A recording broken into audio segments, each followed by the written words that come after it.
Welcome to Soul Nectar, another episode of that journey through storytelling into the divine space of the soul, into the bigger, deeper, wider connection to that which is bigger than us, essence space, where we discover ourselves in a way that we never even knew we were until the awakening happened. And I love inviting guests on here who are amazing. Today, I've invited Beth Bell to be with us. Welcome, Beth. Hello, I'm so excited to be here. This is fabulous. So Beth is the flower whisperer. I love flowers, so I couldn't resist. I had to have her on the show. She is an author, an international entrepreneur, photographer, radio host, and TV personality. Beth's innocent passion for photographing flowers led to a stunning realization that she had a gift for channeling messages through Mother Nature. So now you even know a little bit more about why I wanted Beth on the show. This unique relationship with flowers and the guidance she received from them changed her life in ways she couldn't have imagined. So she left a 15-year corporate career. I know that doesn't sound like anybody else on our show or in our audience. She left her corporate job and she traded all of it in for an opportunity to do something called pollinating the planet with love. She opened a first retail store for Blossom, which is Bliss, B-L-I-S-S, Bali, is a line of products infused with love and the blessings of the Balinese artisans from villages near where she's living. She's living in Bali right now. So when you look behind her, you're seeing Bali, part of Bali. Yes, yes, the green, lush part of Bali. Yes, it's fabulous here. The green and the lush. And she also has a radio show that she and her guests share the life journey lessons that led to them taking the intuitive risks that were necessary for them to blossom in their life's purpose. So that's what we do here too on Soul Nectar. And so we're going to have a great conversation today. I'm really excited about this conversation we're going to have. So I wanted to I know that you say that you left your high heels and luxury high-rise living for flip-flops and helmet hair. I love that. So I'm pretty sure this is about your awakening journey. So tell us more. Well, I would actually say my awakening journey started several years before that. It's a long story and I'll try to make it really short. But one of the things that I think we so connect on, and when I first met you and heard about Soul Nectar, I was like, yes, we are like kindred souls in some way, shape, or form, because I am all about the flowers. And I see your beautiful butterflies in the background, and I've learned so much from the beautiful flowers in nature. And it sort of happened one day. I mean, I've always felt like I'm conscious, but I got married and I sort of fell into this really unconscious time in my life and went to Hawaii and just happened to buy a really nice camera before I went and started photographing flowers. And the magic that I started to see through the lens was just incredible. And even after, taking the photographs, I would spend hours looking at them on my computer. And I just felt this incredible connection to them. It was just like almost undescribable. And at that time in my life, I mean, I was big corporate career, and meditation was like, I didn't have time for meditation. And so the universe gave me the flowers to really help quiet my mind. And that became a form of meditation, like unknowingly almost. And then that all catapulted into, getting messages, which was, divine guidance from my higher self. And so this was all kind of working in the background. And then eventually it led to me leaving my corporate life, actually twice. And the second time, I think any of my colleagues from my corporate life, if they were to know that I was, many of them do, but living in flip-flops and helmet hair, I was known for my shoes. And it's a total turnaround in so many ways, but it feels so me and so natural in others. So it's been a really interesting journey working with the universe and going with the flow. Oh, that's amazing. That sounds like so many of our journeys, right? Like we think we know who we are, but then we find out something totally different in this way that is unexpected, and in this way that just came out of a surprise. So, did you always dream of living in Bali? How did you end up in Bali? Yeah, it's a great question. Well, the first time that I left my corporate career, I just said, you know what, I just need to take a break. I didn't know how long I was going to leave. I knew that my mission was pollinate the planet with love. And I had because of the flowers, design just, it was like a universal guided thing, what I call a flower bouquet photo album. So it's literally a little, I should have brought it so I could show everyone, but it's a little album and it's a bouquet of flowers. So it's the flower photographs that I take. And I had left and I thought I was, I started writing a book. Costa Rica was my first stop. And then I was all around different places in the world. And sort of my last stop I thought was going to be Bali. And I thought I was going to finish writing the book that I had started. And then the next thing I knew, I had shown this little flower bouquet and I was looking for a manufacturer, but I definitely didn't think of Bali because I just thought, it's humid here, it's paper products, can they do this kind of fine work? And the place that I was staying, the head staff person, like literally the next day had a manufacturer at my doorstep to make these little flower bouquet photo albums. And one of the big things was that I was looking for someone, a manufacturer that would be able to place the intention of love on the products. And so that was a critical component. And then all of a sudden it just clicked and I was like, oh my goodness, like the Balinese have such empowered hearts. Like this is where I want to make all my products. So yeah, so I'm kind of jumping around here, but basically that started my product line. But then I went back to my corporate life and had some agreements with the universe when I chose to go back. I said, okay, universe, 2 years and I want to spin out and be on my life's mission. So I did kind of incorporate the two over time. And I really felt like I was so divinely guided. I mean, honestly, like half the time I didn't know what I was doing, but I just felt what I should do and I went with it. And then it just started to unfold. So like I said, I went back to corporate life. And then almost 2 years to the date, the universe fulfilled, my wish of leaving my corporate life, but I wanted a package. But the package was to Singapore. And so I wasn't quite clear enough that I wanted to fully be catapulted out of Fully corporate. catapulted out. Yeah, I was catapulted out of the US, which was interesting. And then I moved to Singapore and I spent a couple years there and I said, okay, universe, like another 2 years. And I want to be out. And so it came true and here I am. And I thought I was just going to pass through Bali. I thought, well, I'll get my production under control and quality, up to Western standards, and I'll come back to the US. And then the magic of Bali just drew me in. And before I knew it, I had a villa in the middle of rice fields. And then I rescued a Bali dog, and then I rescued a second Bali dog. And then unexpectedly I opened a retail shop, which was, not part of my plan.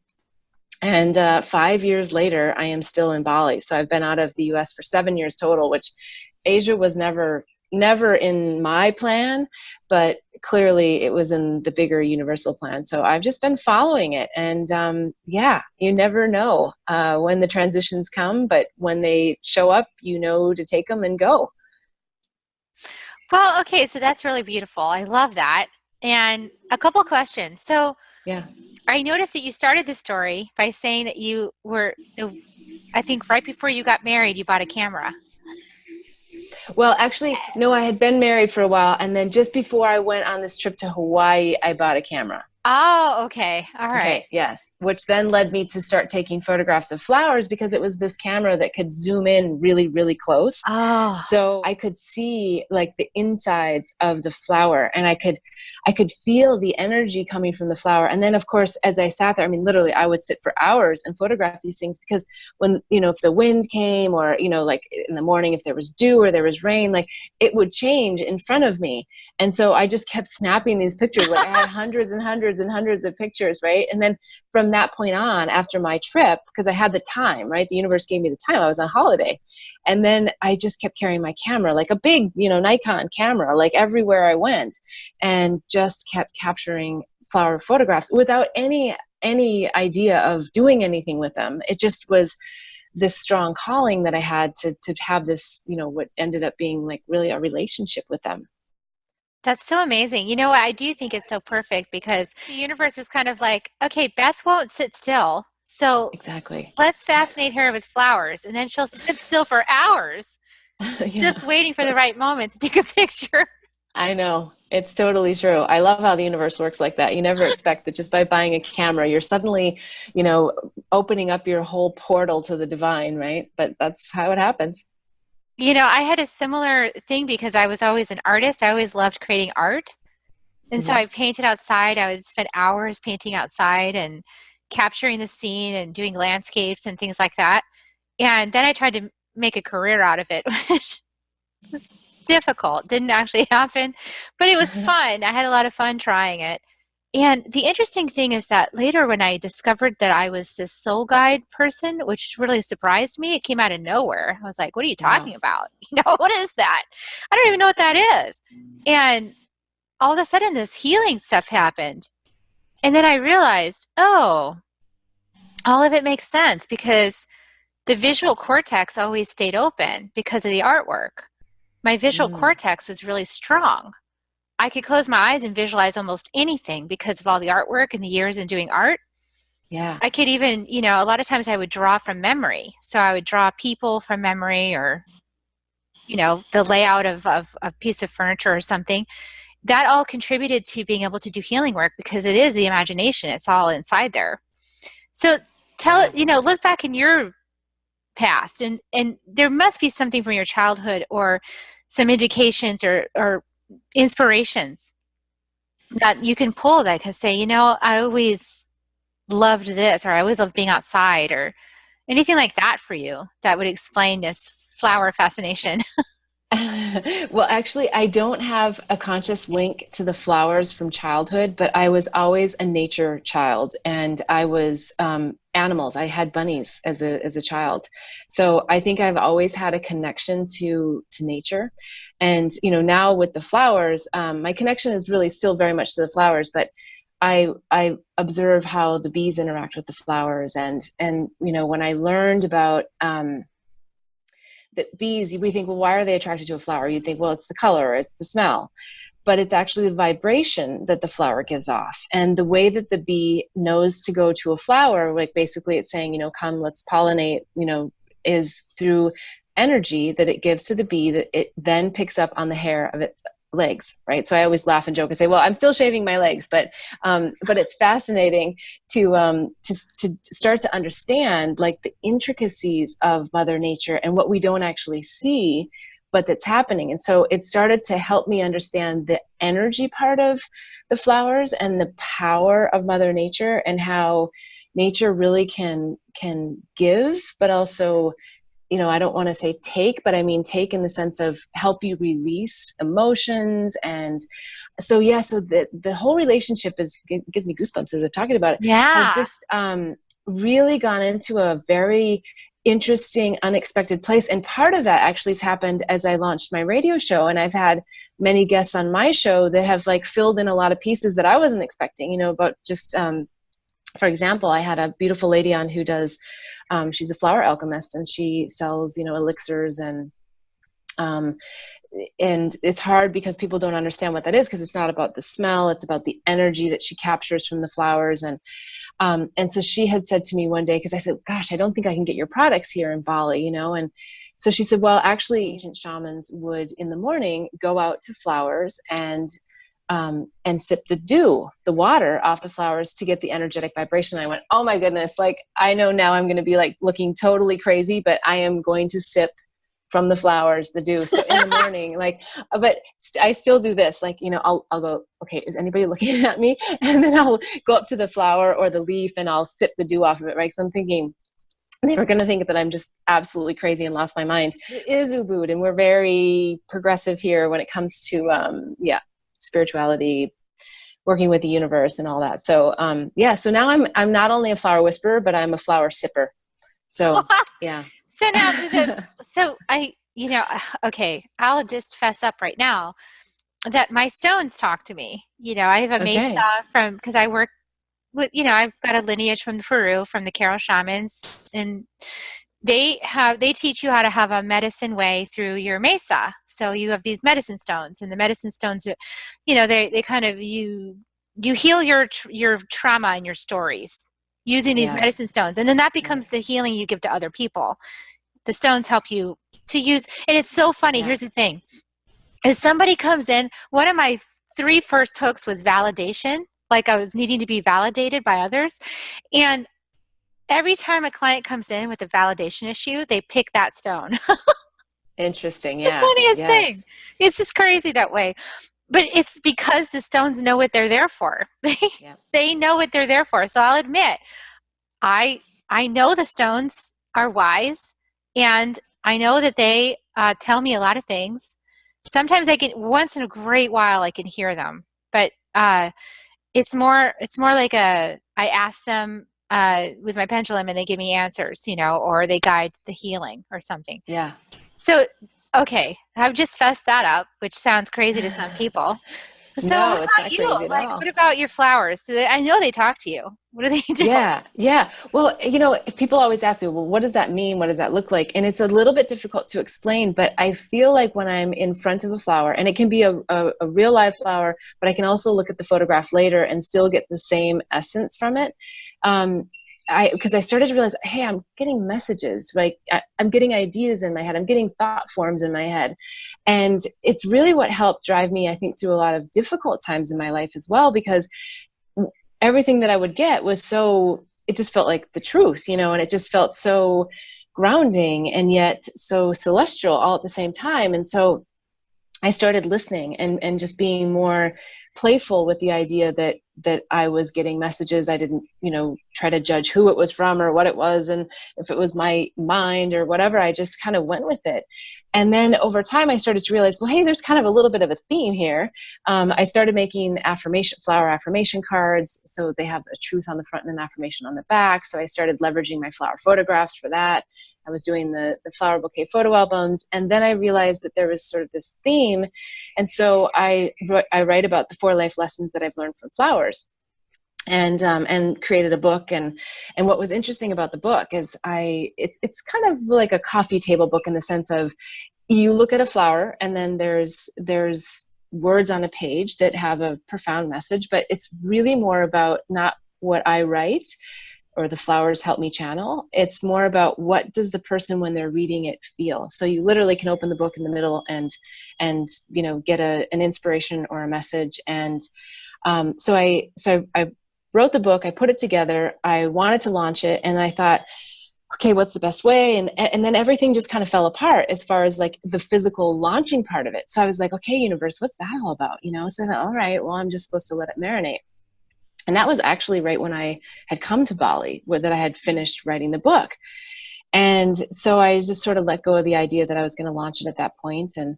And gosh, almost, 4.5, 5 years later, the universe said, okay, the flowers are ready. Get going, launch the book. And I was like, whoa, okay. So, I did some refresh, relayed it out in a little bit different ways.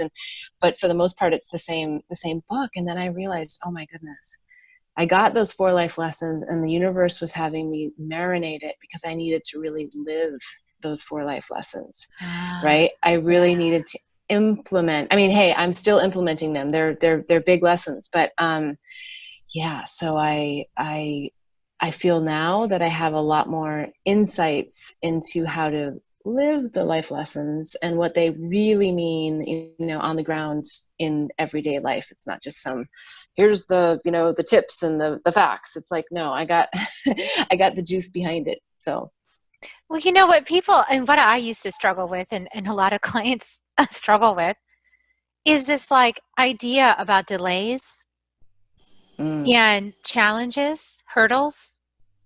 It's like you set the clear intent and you feel it, you feel the inspiration, you feel the momentum, you act, and then a hurdle comes up. And a lot of people go into this space of, oh, I must not have heard that correctly, that must be wrong. Or I wasted my time, or, like all these numbers of things, or I'm just going to force this thing through because I decided it was going to happen, or I thought it was going to happen. I'm just going to make it happen. Right. That was mine. And really, the space that I really work with myself, and that I encourage people to work with, is that there's just realignments. There's realignments, and there's steps to the process. So it's not a no, it's just a not yet. Yeah.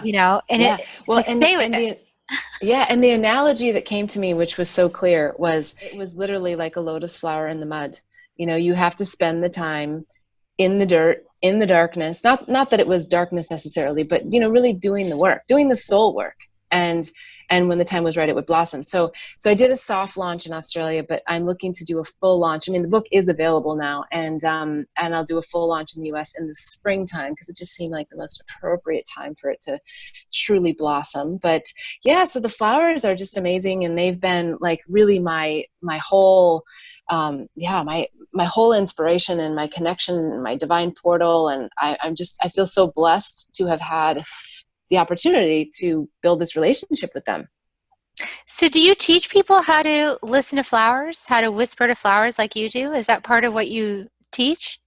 Well, no, I don't actually. And maybe that's coming. I don't know. Because Um, I'm feeling right now like a lot of people want to know how to listen to those flowers too. Like I feel interested in it, and I'm sure others do as well. Yeah, well, I will say that I've put together my TED Talk, because I think that the book, and I'm happy to share with you if you're interested, what the 4 life lessons are. So that part, I think I very much have as information to share and to give, but I don't necessarily teach people how to talk to the flowers or listen to the flowers, because I think for people there's different things. If you talk to a surfer, I mean, they're getting a very, whether they acknowledge it or not, they're getting a very divine experience with Mother Nature in the ocean, right? They're getting a lot of clarity.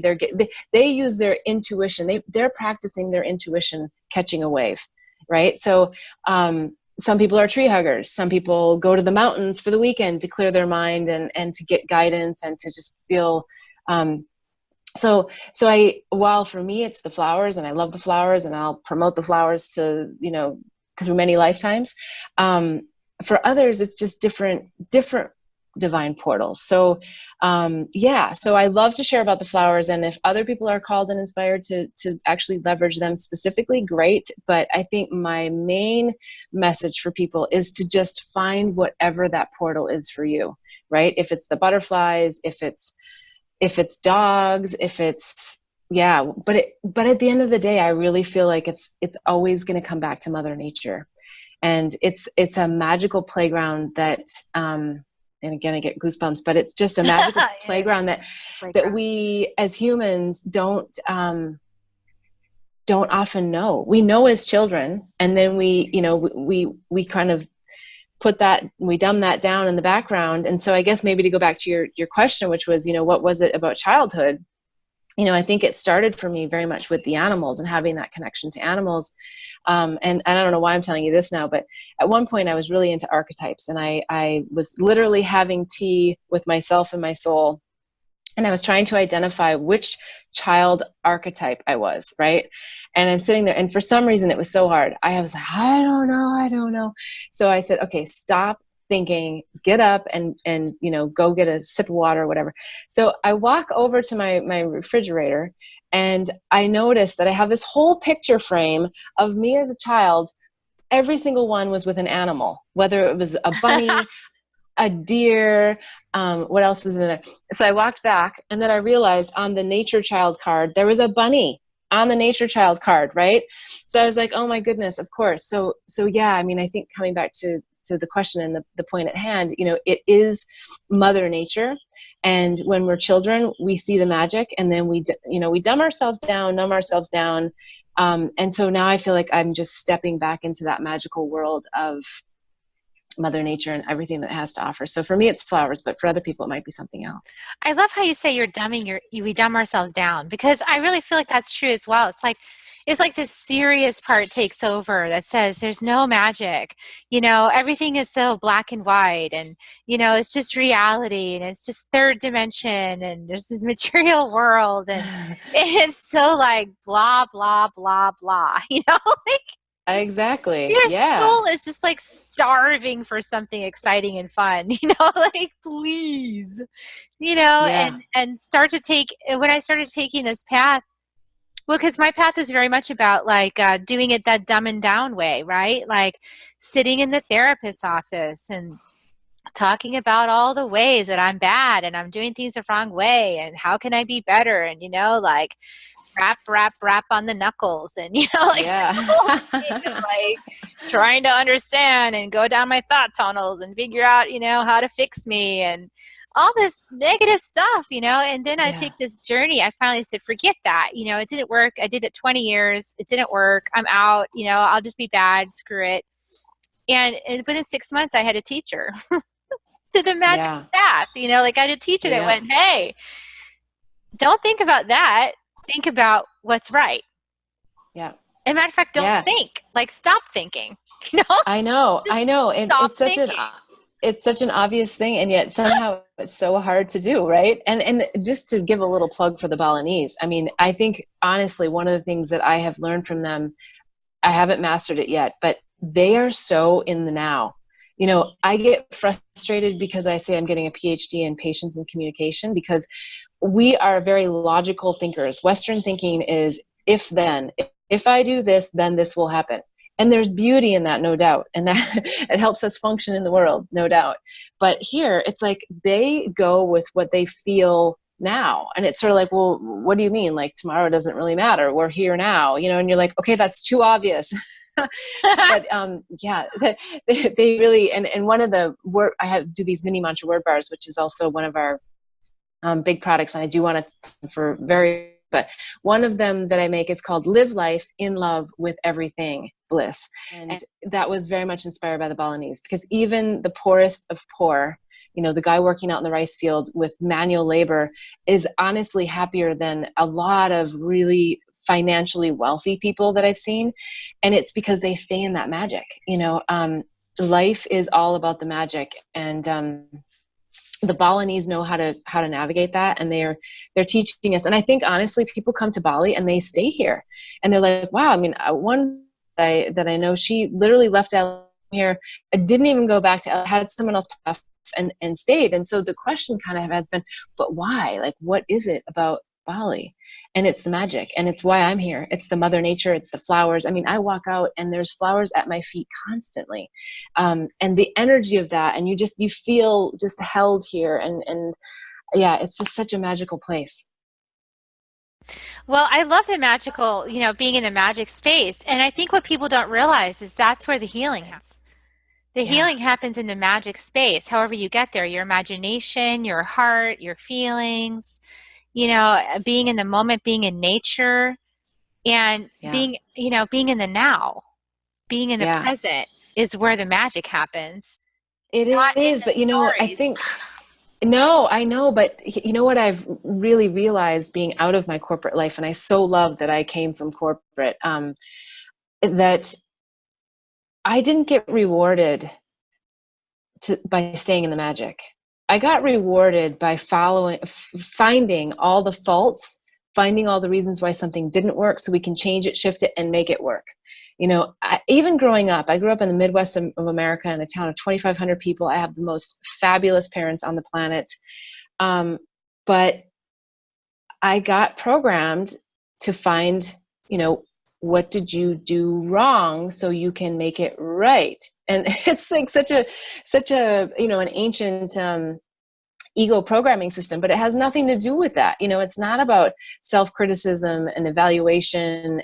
But my entire life as a child and in my corporate life, I got rewarded for criticizing myself and others to find what the right way to do it is. And yeah, I mean, it's the three-dimensional thought operating system, right? Is that, I mean, I always knew that if something went wrong, it was my fault. And if something went right, it was my fault. So I have like no issues with like personal accountability, but when you get into like really holding yourself accountable, you completely lose the magic, and life is quite frankly no fun. I mean, you can become very successful in corporate life. But the most successful people, honestly, in business and in corporate are the people who are in the magic. Sometimes they don't know they're in the magic, because they may not appear to be spiritual in that sense, or connected to a divine source. Those probably aren't their words. But I mean, you look at the most successful gamblers, you look at the most successful entrepreneurs, they knew how to shift and just stay in the magic and feel it, and go with the flow. And again, like back to the flowers, I think that's their continual message to me, is to be in the flow and to open myself up more for the feeling, and to stay out of the mind and the thinking. And, it's a practice. It is a practice to unprogram yourself from this belief system and this mind system of, we're here to do something. It's like, no, we're actually here to be, and to allow, and to, stay connected. I love everything you're saying because it really resonates with me as truth. I think in my experience, one of the major thing I've noticed in my own journey, and I see it in others, Westerners, is this responsibility that Yeah. weighs on their shoulders, right? It's like this, I'm responsible for everything complex. And the thing Oh. is that gets in the way of the magic, because that's really all ego stuff. Actually, you're not responsible for all of that you think you are. You are Mm-hmm. you are response able, and you are a co-creator. So there is that aspect of responsibility, in that you can be a witness to your patterns, your thoughts, your actions, and then make Yes. changes to those for the better of yourself and others. You Yes. can be careful how you use the power of the word, so that you use it in a way that's loving and kind and creates balance and harmony in the world. You are responsible for that, but you're not responsible in the burden way that you think you are, because that's actually sort of uh, inflating your sense of importance on things. The universe Yes. is handling everything. You're really meant to sit back and witness it, and act when inspired by it, not make it so necessarily, not make it Yes. happen. Yes, yes. That's why we're soul sisters, because we get that. But it takes a lot of work to get there. I mean, it doesn't have to, but I just happen to choose the hard way home, I guess. Well, I think, we were talking before we started this broadcast, we were talking about the vulnerability of the deepening of the journey with spirit. And I think it's like I feel, at least for myself, that it's almost like I need to go to that deep space, that vulnerable space that makes me want to pray, with tears. Like, Mm-hmm. please help me. I realize that I need help. I realize that I'm not the all powerful. I need some guidance or help or wisdom, or I need to get out of my own way. And I know that I need that. And I know that it sure would help to have help. It's like Yeah. it just keeps tightening to get Yeah. you deeper and deeper to that surrender. Yeah. I think we need it. We do. We do. And yet, and myself included, we hang on and hang on and hang on to this whole ego mindset of, we're here to do something. I got to make it happen, and like I said, the Balinese are just incredible people for the ongoing daily lesson as I walk out of here to go, no, I'm here to be, and I'm here to be inspired, and I'm here to be in the magic. And, yeah, this is maybe a little side off of that, and I wasn't expecting to bring this up, but it's just the whole concept of staying in the magic has just been in my consciousness and reflected from so many places. And I do something, I participate in family constellations, and I did a blog on this. So if people want to hear more about it, they can go to my blog on Medium, but it's all about staying in the magic. And I ended up channeling a woman, a sister of the woman asking for this constellation. And it ends up that I was the sister that I committed suicide, and I had left two children behind. And the sister that's still here on the earth plane was just asking of me this, and I'm channeling the sister that's passed, why, how could you do this? And it was really intense, because, I know that I'm still there as Beth Bell in the family constellation, but I'm also channeling this woman and, waiting to hear what she's going to say. And all that she said was, I lost the magic and I couldn't get it back. Wow. I didn't know how to get it back. And it brings tears to my eyes, because it's like, and then people all around me just kept demonstrating that they had lost the magic, right? People, and I just kept telling the story, we just need to get back in the magic. Just get back in the magic, get back in the magic. It's so simple. It's just going out and being grateful for, the green grass, the clean air, the beautiful butterfly that lands on the flower. Just go back to the real basic stuff and get in that magic. It's observational magic. You don't have to do anything, and it goes back to our conversation earlier, which is, we dumb ourselves down and we don't feel. And when we can't feel, we don't think we're connected. We're always connected, but it's going back to that feeling place and really allowing spirit to speak through us. And I mean, hey, look, how many people out there, go to psychics, go to, card readers, go to all these people because they want that guidance. They want something that they think is outside of themselves to tell them some profound message about what the hell am I supposed to do, or where am I going in this life? And yet the access to that information is always available to them at all times. And they don't have to go to someone. I mean, I love to go to people as well, though. I mean, I think it's fun. You connect and you validate and you get, information and whatever. But you have all of that power and magic available to you all the time. Well, and I think it's because people, like you said, I mean, it really is perfect. They lost the magic, and they're looking to someone else for the magic, who also could be coined the term crazy, right, by the Western society, because it wants to discount anything that's supernatural or bigger than life or magical or imaginative as not true, because I can't like pick it up and hold it in my grubby hands. But the thing is, how do you know that that's even real? That's just atoms with a lot of space in between. That appears absolutely to be real, and it isn't real at all. Well, and it goes back to the, how to balance corporate mentality and, what I like to say woo-woo, right? But it's really not so woo-woo. It's physics. It is. It's quantum physics, right? Hello. But when you, I think, ask some of the most successful business owners, and especially the entrepreneurs, they took intuitive risks, not because they had all the data to support it. Yes, data is important, but because they had the gut feeling, right? Yeah, they had a gut feeling and the inspiration. Right. Exactly. And so they could picture it in their minds. They could picture it. And so they knew it could happen because they saw it. Exactly. And so it's not so woo-woo, and we need to incorporate this more into our corporate business lives and not less. But we become so data-driven and we've become so analytical that we're squishing out the opportunities to hear from our higher source and our divine source. And well, we've seen the effects, Beth, of what happens when we stop the magic. When we stop the magic, we live in thought tunnels. Yes. And thought tunnels are dangerous places to be.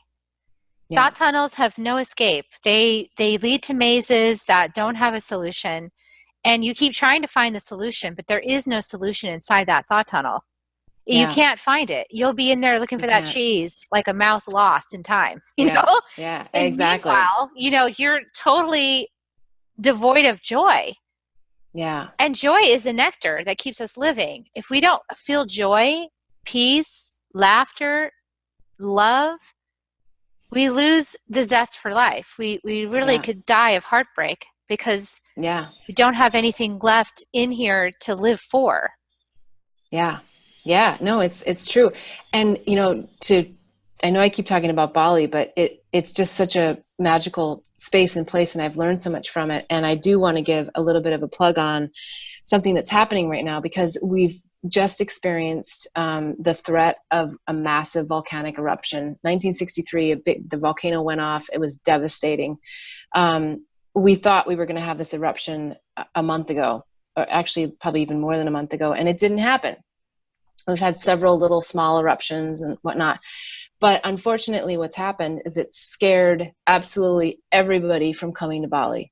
A lot of the expats even that live here have left. And although it's incredibly beautiful and blissful, we're in this time of like great devastation, because as Westerners brought tourism, we've brought the idea of getting loans for cars, loans for villas, and people are overextended here to some degree, but naturally, because there's a lot of growth in tourism.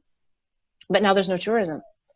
And so these beautiful Balinese people who knew how to live in the now, until we said, oh no, get a loan and do all Yeah, these, live make in the these big future. plans, which is just part of modernization, and it's part of the way that the world works. But now we're in a situation where we've got all of these Balinese who are so beautiful with such big hearts sitting there with no one to drive, zero occupancy, and just kind of staring at everyone. And it weighs heavy on me, because I felt like, how can I help? And I make everything here in Balinese villages. So we don't even do it in the manufacturing centers here. We actually do it in villages close to Ubud here, because it's so important that the Balinese work with an empowered heart and place the intention of love on all of the jewelry. So I support the community in that respect, but I said, no, there's got to be something more. So one day I went to yoga, beautiful yoga studio, intuitive flow, and you look out and you see this perfect view of Mount Agung, which is the volcano. And it's like this massive transformational energy that you can feel. And, you're like sitting there going, wow, this is so incredibly peaceful to look at. And then on the flip side, that they talk about the magma levels are like right there. At night, you can see the glow from the magma, and just the threat of sort of the devastation and just the health threats that could come with it if it were to massively blow. So I'm doing my yoga and I'm breathing, and wow, 2 words just came so strongly, and they're basic words, but I felt like I was embodying them in a whole different way. One was compassion and one was gratefulness. And so I said, okay, I want to do more. And so I have a campaign right now, a very heartfelt philanthropic campaign that I'm doing to sell 1,000 mini mantra word bar necklaces, so people can wear the high vibrational words close to their heart, to sell 1,000 by the end of January.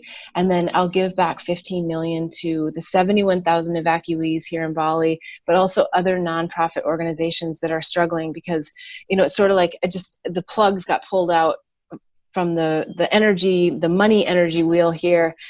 And there's just a lot of devastation that's already happening, even though the volcano hasn't gone off. And so, if any of the listeners out there are interested in raising their vibration and bringing high vibe words close to their heart with the mantras that are on our mini mantra word bar necklaces, I would love it if people went out and bought one from themselves, one for their, family, maybe, even some companies. I've had companies give them out before, which is great, because then you can shift the whole energy in the office.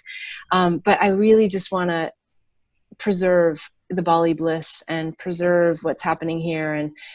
And I feel like there's a responsibility as a Westerner. We've Westernized them, and now we are also here to help them and to keep that Bali bliss and that Bali magic alive, so that we can all come here and benefit from, what this island has to offer. So that's my little plug on the heartfelt philanthropic campaign. Buy mini mantra word bar necklaces. I love it. I think it's beautiful. I'm happy to support you in that mission and get the word out through the Soul Nectar audience and others that you are looking to do this, and hope that people will support you in that process. Yeah. So tell us another way that people can play with you as well. Well, I have many products online that are part of the Blossom Bliss collection. So people can definitely go to blossomblissbali.com.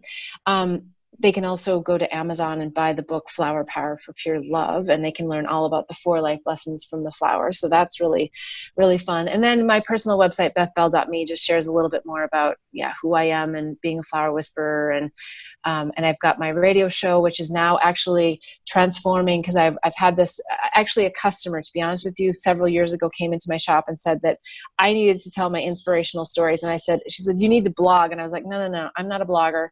And she said, no, your stories are really inspirational about your life. And I was like, no.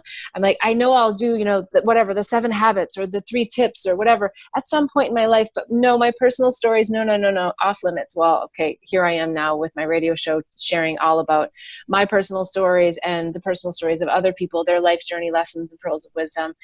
And, but the idea that came to me that day several years ago was this whole concept of BBTV. So Beth Bell, BBTV. And I was like, this is like so not coming from me. I have no idea what you're talking about, but it's all kind of coming back around because, another way that I want to help the Balinese is to interview people specifically on my, I want to make it into the TV show. So we're moving fast forward into TV.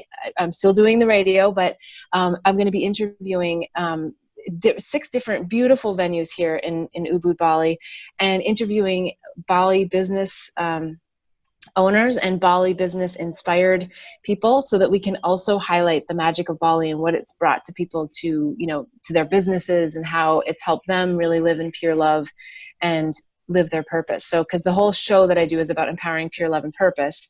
And so we're taking that really into the whole Bali vibe. And I'd never expected to be launching my TV show here now. And, but it's just a perfect time and space to do it. So we're working very quickly, and all my energy is being channeled into this TV series that I'm creating, again, all about empowering pure love and purpose, but very much focused on how Bali has helped bring the magic back to people and keep the magic. So that's an exciting adventure as well. So, Oh, that's so exciting. Wow, I love it. yeah. Yeah. Fabulous. I'm gripped with attention. I can't wait. Yeah, me too. It's a big undertaking, but it's all going to happen. I mean, it's again, honestly, like as much work as I've done with the universe, it pushes me into staying in the magic, because I want to go to how am I going to get this done? How am I going to get all the people that I need? Right. And then I just have to go back and say, no, I'm inspired. I know that this is my calling, and I just need to allow. I mean, of course, I'm out there every day. I'm getting the venues. I'm talking to the people. It's all happening, but there's a bigger force at work here to really help, and it will be very much about bringing the magic back. And the message isn't about move to Bali and start your business. No, it's about. No. I mean, you can, and I would love it if everybody did, but it's about finding the magic wherever you. Yes, it's about finding the magic wherever you are. It's about finding whatever your superpower is. It's about finding, what is your connection, that your portal, what brings you closer to, your own divine blueprint. And so, so it's going to be Bali based, but you can find the magic anywhere you live. Yeah, and we can create the magic right where we are, and that's really the work. Is to create it right where you are, because no matter where you go, there you are. Exactly, right. But I think maybe the one thing I would just say is we don't even have to create it. We just have to see it. We just have to open our eyes to it. Yeah, it's not even. Yeah, But create the potential for seeing it by clearing your smudgy glasses. Yeah, exactly. Exactly. Those perceptual filters that tell you this way or that way. Yep. And that's what I think the lens of the camera did for me with the flowers. Is it just kind of helped me zoom in and see something that I wasn't seeing before. Yeah. And it helps you drop in and take the time to look closer. But yeah, so if people want to get daily inspiration from flowers and the messages that I get, it's Queen Bliss B on Instagram. Wonderful. Well, I enjoyed this interview very much. Beth, you're a fabulous, amazing woman, and thank you for all that you do in the world. It's such a blessing. So delighted to be connected with you. Yes, thank you. And I can't wait to have you on my show, because I want to hear all about your superpowers too. So this will be, a fabulous connection that'll be ongoing, I'm sure. Well, we're related, because my story includes hummingbirds and butterflies, and they like flowers. Yeah, exactly. We're pollinating the planet with love together in some way. Yes. All right. Well, thank you so much for this interview. And everybody, we'll be giving you kisses now. Ready? Here they come. And we'll see you next week on Soul Nectar. Bye, everybody.